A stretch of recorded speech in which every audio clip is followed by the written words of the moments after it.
The views and opinions expressed on Unlock Your Wealth Radio are those of the host, guests, and callers only and are not necessarily the views of Unlock Your Wealth Radio, Heather Wagenhals, or Success Publishing International.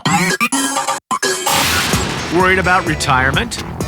Want to travel the world or just be around to watch your kids grow up, but you can't because you're drowning in debt? Now you can! With Heather Wagenhals and the Keys to Riches powered by Unlock Your Wealth Radio. Heather will show you how to stop chasing your wallet, eliminate debt, lose financial stress, and live the life of your dreams. If you truly ever wanted to have more, do more, be and give back more, now's your chance. Listen weekly to hear what others are doing to manage their money better with these proven strategies for building wealth with the Keys to Riches financial philosophy.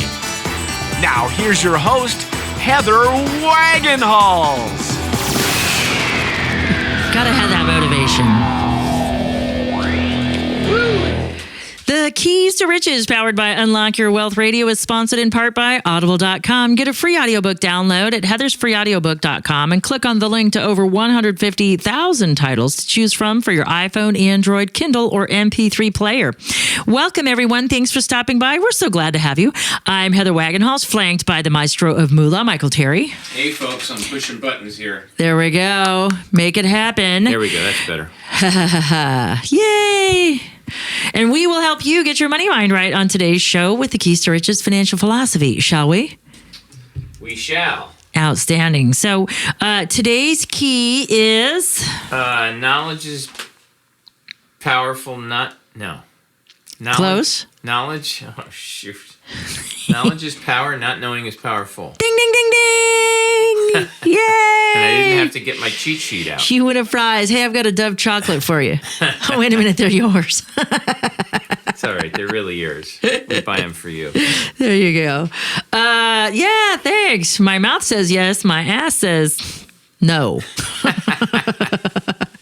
Specifically, my summer body is saying no. Or like if I ever get there before summer gets here. We'll see how the workouts go.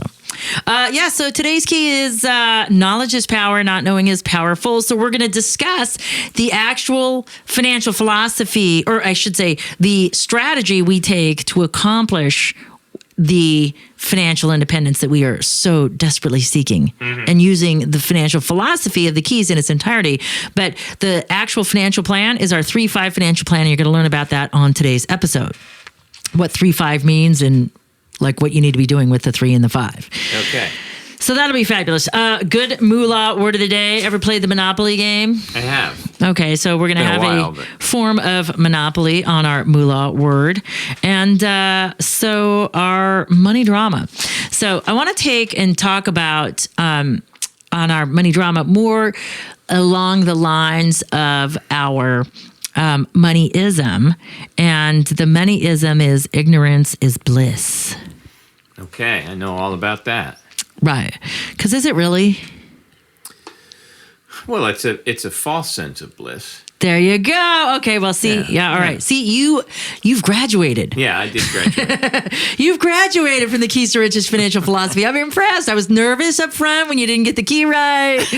I'm like, oh, dear goodness, we're going to have to go another year at this before he figures it out. Yay! No, I get it. I forget sometimes where the keys lay in the 12. As long as you remember where the keys on the computer work, I'm okay if you drop a keys to riches here and there. So that we're going to talk about specifically the moneyism, ignorance is bliss, and how that plays into the larger part of why this key is so important, because knowledge is power, but not knowing is powerful. So we're going to turn that little moneyism kind of upside down. But a lot of people, that's what keeps them in key 1. Because they still have that warm, fluffy blanket of denial wrapped around them. Yeah, you bet. And they haven't accepted that they have financial challenges. So that'll be this week's show. So I'm pretty excited about that. So how about moolah word of the day, shall we? Bring it on. It's about monopoly, right? A type of monopoly. Mm-hmm. And many people don't realize this. So it's kind of a nifty deal here. So have you ever heard of the term a franchised monopoly? No, but I can imagine what it might be. So we think of terms as So if we separate the words out, a monopoly is one player in a particular marketplace, right? Mm-hmm. And so we think of those as generally not legal, unless it's the government like doing something. Right. And so if you add franchise monopolies, sounds like, well, okay, so it must be permitted, right? If it's a franchise monopoly. So that's exactly what it is. It's a government granted monopoly. The most important reason for the government granting a monopoly in this case is of a product or service being a natural monopoly is unable to sustain more than one producer. This is usually the case when very large economies of scale is needed to make production efficient so that the marginal cost of producing each additional unit is very low. So it could be like a huge level of production, a level of investment to begin a process of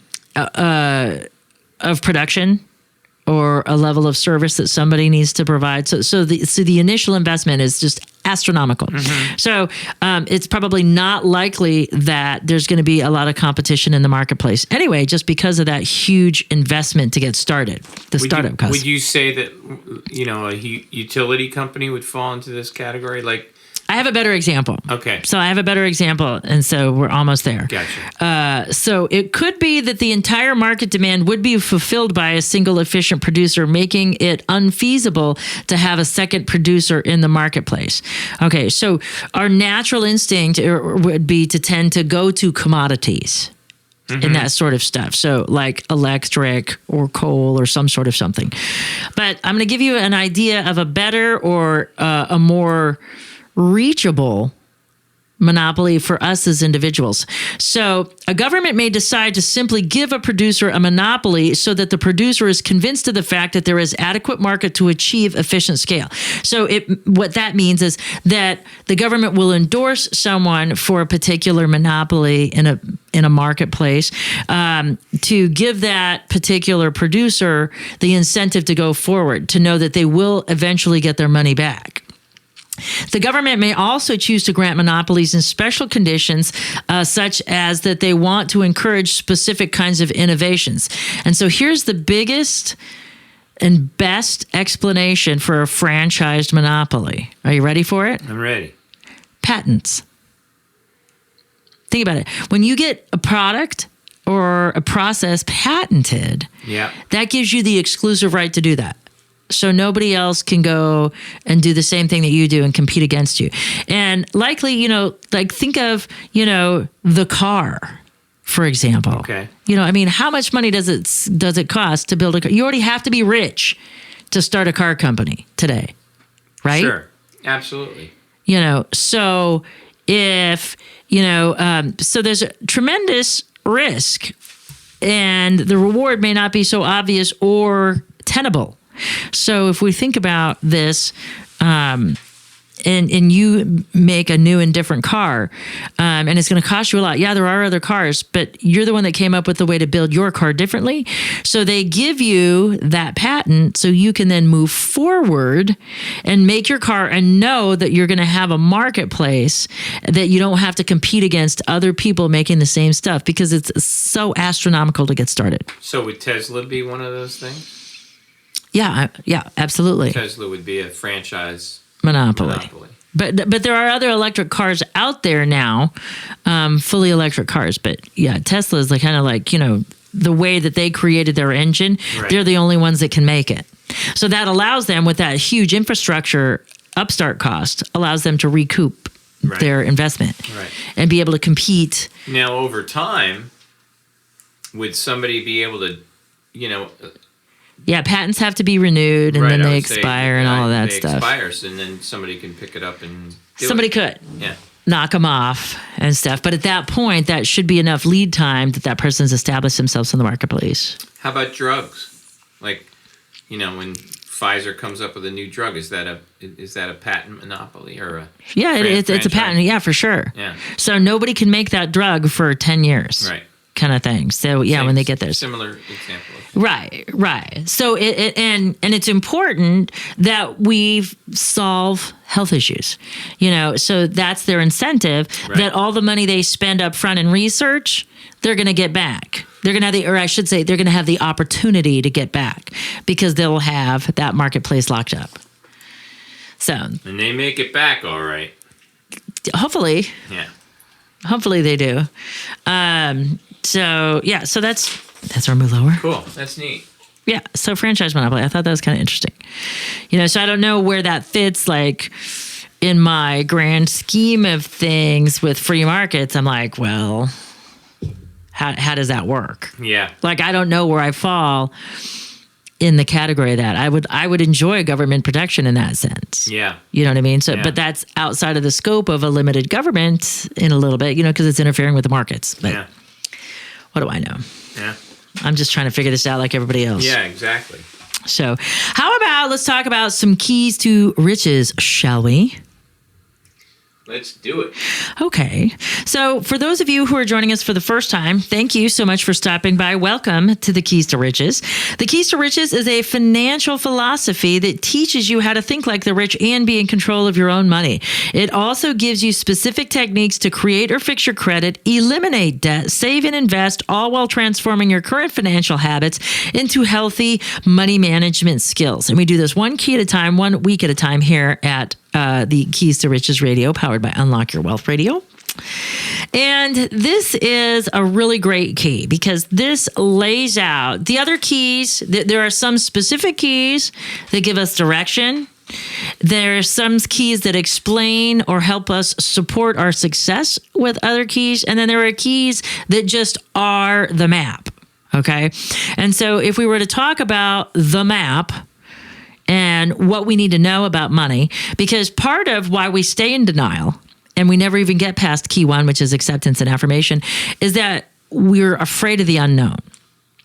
But that actually is where we're going to, turn our moneyism for today upside down with our ignorance is bliss. But identifying what we do know about money and weighing that against what we should know about money, this is why this key exists, to tell you what you should know about money, then gives you the power to decide how to manage your money going forward. Because when you know what is expected of you, in the sense that what is expected of people who are financially free, they do these things, they address these areas, then you can choose, do I want to become an expert in that area? Do I want to research this? Or do I want to just learn enough about this particular area so I can delegate it to a professional and just be able to check up on them? So that's what this key does, because this key helps facilitate your success by understanding what you should know and helps you take a mental inventory of what you do know. So that's where knowledge is power. What you do know is important, but more importantly is identifying what you don't know, because that's where the power is in the unknown. And that's where our biggest fears lay. If we were to address our fears, which we will do in Hope for the Best, Plan for the Worst, is our biggest fear that hangs us up of all the fears that there are specifically, there are just 2 things that the brain knows in its subconscious layer, and that's knowns and unknowns. So we fear the unknown. And so how do we get around that fear of the unknown? You have to dive in head first. Yes, and make the unknown known. Yeah. Figure it out. Yeah. And so, it's just like eating elephant. We're very scared because it's so big. How are we going to swallow that? And you don't. One day at a time, baby. One bite at a time. So that's all we have to do. So that's what's so critical about identifying our financial knowledge and finding out what it is that we should know. And so what we should know are the 3 questions and 5 areas of concern. You are listening to the Keys to Riches, powered by Unlock Your Wealth Radio. This segment of today's show is sponsored in part by KeepMyID.org, the only service that actually prevents identity theft. All others are just monitoring services. Put your credit on lockdown with their special offer for Unlock Your Wealth Radio listeners. Visit keystoriches.com/KeepMyID to enroll and protect your financial future right now. Remember to use promo code WAGS. So our biggest thing that we need to know in our financial planning is the 3-5 financial strategy here from the Unlock Your Wealth Foundation. And it's a part of our Keys to Riches because it's what we do in our knowledge is power, not knowing is powerful. So when it comes to money management, in the grand scheme of things, people can say whatever they want. There's just a few things you need to know. Spend less and save more. That's the secret to building wealth. Spend less and save more. Simple as that. It is not any more simple than that. That's the basis. So we start with that. But yeah, okay. Yeah, that's easier said than done. So there's 3 questions. In order to accomplish the spend less, save more, we have to identify things. And so there's 3 questions that we need to ask ourselves and 5 areas of concern that we must address in some fashion. Because if we don't, they'll address us. And it's better if we're proactive than reactive. That's what we learn in this biology-based money management. Being proactive versus reactive is the key.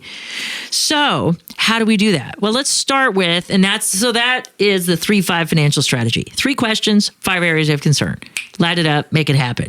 So this is what the 3 questions are. The first question we started to ask ourselves already with our first key. So the 3 questions are, where am I? What's the next one? Where am I going? And what's the difference? Ding, ding, ding, ding. You're graduating. You're like master's level now at this Keys to Riches. I'm so impressed.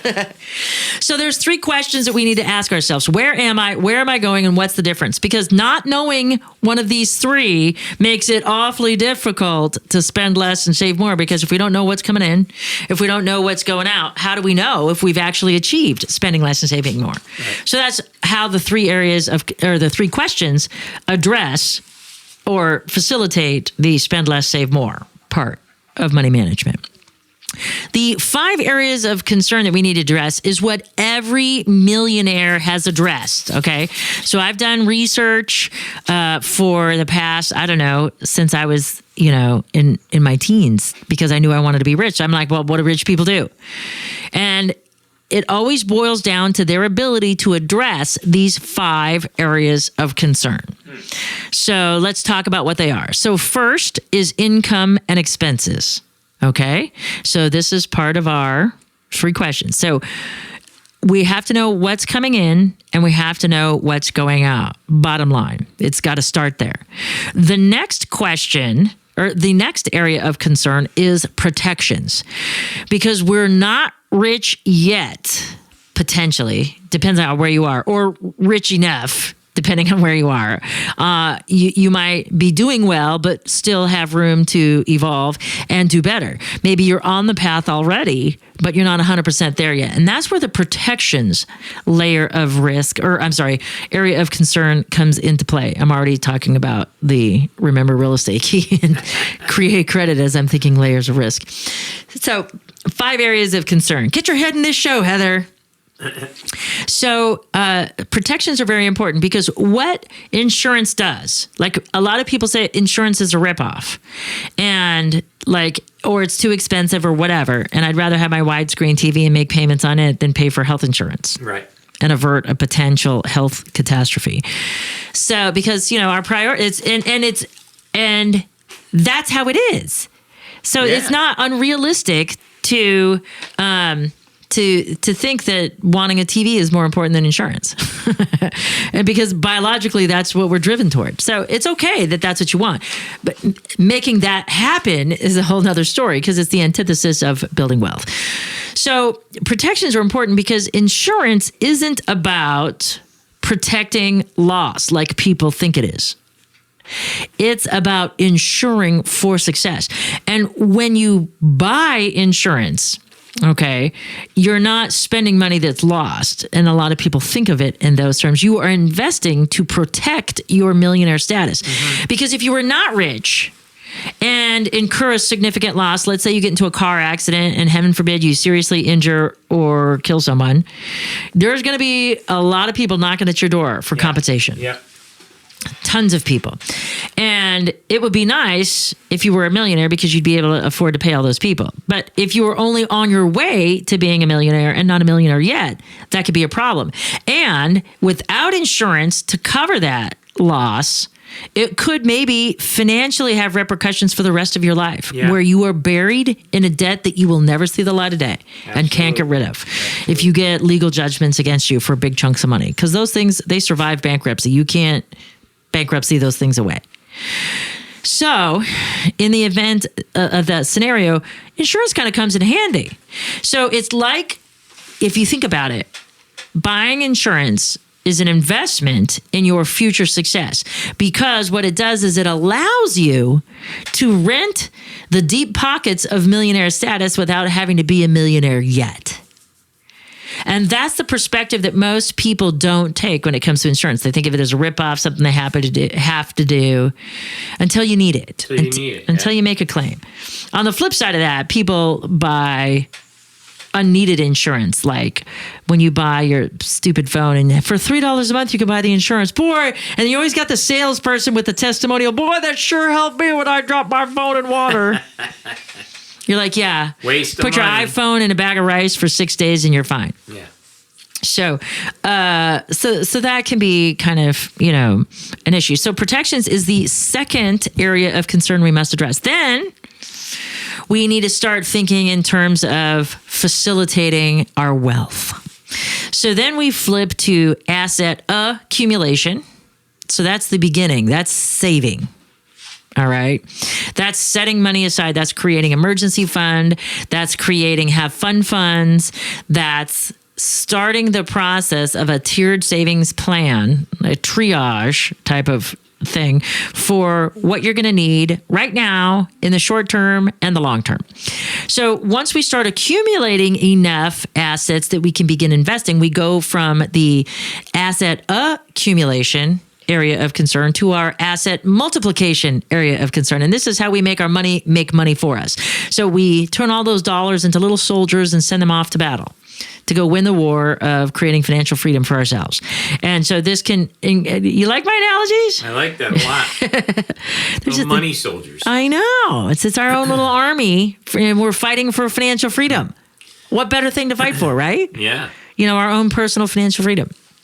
So I came up with that when I was talking with my brother one time or whatever about investing, and he was in the Army. So I tried to make the analogy relevant to him, and it just kind of stuck. It's a good one. Did it work? Yeah. You got through to your brother? Oh, yeah. And deployment has its benefits, because all you do is save your money. Because when you're deployed, your paycheck goes in the bank. It's not, when you're in a third world country, can't spend it. In a war zone, it's a little difficult to go party your brains out every weekend. When you're having mortars thrown at you, so it's a little difficult to go blow your cash. I don't know that Amazon delivers in war zones either. So it's probably not like you could be internet shopping crazy either. So this is where we learn about investing and how we can accelerate our financial freedom by taking savings to the next level, because savings requires our own effort. But how do we make, money not actively? How do we make money passively? Well, that requires investment. So that's our asset multiplication category.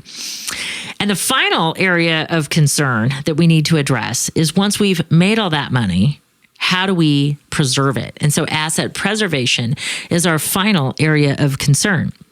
And in this area of concern, this is where we learn a couple of different things. So this is about mitigating tax obligations, finding creative ways to really tune up the velocity of our money by tax-free or tax-deferred investments, and how do we shelter our money from other people that may want to sue us and get it out of our hands. So this is all about wills and trusts and things like that. And then it's all about preserving our legacy. Do we want to have our kids have our money? Do we want to not spoil our kids and make them work for it and give our money away? Do we want to do some sort of combination of that? Do we have a business that we need to pay attention to, that we might be a key man in? How do we handle, spouses and children? And, do we just sell out to the other partner? Like all of this stuff. Yeah. Legacy and tax planning goes into the asset, and estate planning goes into the asset preservation category. And it's something we got to think about, because we never know. Like, ideally, we're going to live to a ripe old age, but we never know if we step off that curb wrong and a Mack truck snuffs us out.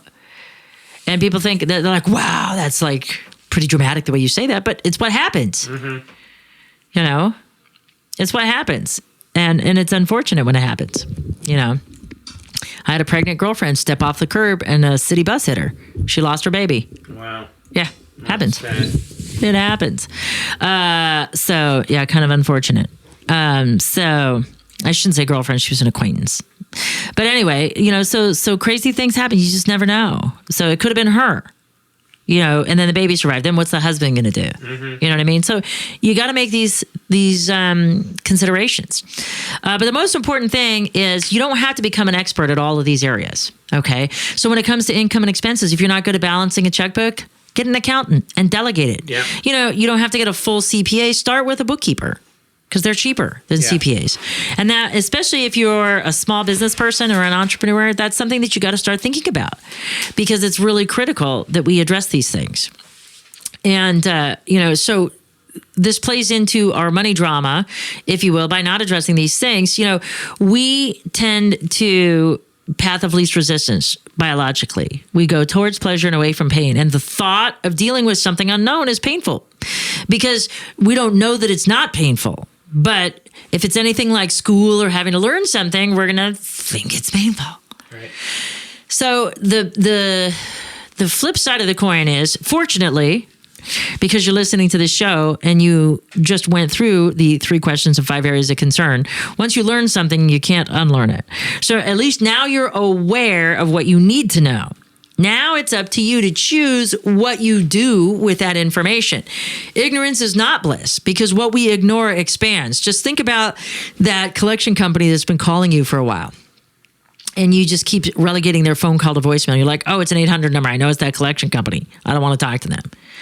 But the sooner you address the situation and deal with it effectively, know your options, go get educated maybe before you answer the call the next time. Learn a little bit about debt collection practices in your state. Arm yourself with information. Now you can create bliss. Ignorance is not bliss. Information is bliss, because with information, we now have power, because now we have choice that we didn't have by not knowing. Mm-hmm. And so ignorance really, I mean, it's a moneyism we all kind of grew up with. And people think, well, what does that have to do with being with money? It has everything to do with being money, because what you don't know can hurt you. That is how we fall for frauds and scams. For sure. I can't tell you how many Google alerts I get and how many people hit that submit a scam button on our moneycreditandU.com website to tell us about how they've been wronged or ripped off. And had they had just a smidge of information, they could have potentially protected themselves from being defrauded. And that's a big setback. Every time somebody takes money from you forcibly without your control or consent is a setback, because now not only do you have to catch up in that area of concern of asset accumulation, you've lost the velocity of that money in the asset multiplication category. So it has a ripple effect, like the stone in the pond. You know, it's not just the stone hitting that water. It's the ripples that break from that stone that just get amplified as it gets further out. So we really can't rely on the notion that ignorance is bliss. We really, really have to really think about, how is this going to affect me, and really educate ourselves. Again, you don't have to be an expert. Nobody says that you have to go apply for your Series 7 to start trading tomorrow. But take an online class. Read some information. Go to some good sources. And your information quality is only as good as the source. Don't go to your Uncle Joe that's had 50 failed investments and he's going to tell you what not to do, or talk you out of something that could be potentially good for you. So for this 3-5 financial plan, please visit our website. And that's it for today's show. Visit thekeys-to-riches.com for our key statement, key affirmation, and key action item. And for in-depth interviews with money experts, strategies, and members-only tools to fix your credit, get out of debt, and have more money and happiness, do what other savvy listeners have, and visit our sister site at unlockyourwealthradio.com, where you go to get your money mind right so your wealth and happiness will follow. Become an Insiders Club member today and start receiving the benefits of millionaire wisdom right now. For the Keys to Riches, powered by Unlock Your Wealth Radio and the Maestro of Moolah, Michael Terry, I'm Heather Wagenhals. Now go out and unlock your wealth today. UnlockYourWealthRadio.com is produced by Heather Wagenhals and the Unlock Your Wealth Foundation. UnlockYourWealthRadio.com and its affiliates are copyrighted 2016 with all rights reserved. For more information on the Keys to Riches Financial Wellness Series, please visit our website at www.unlockyourwealth.com.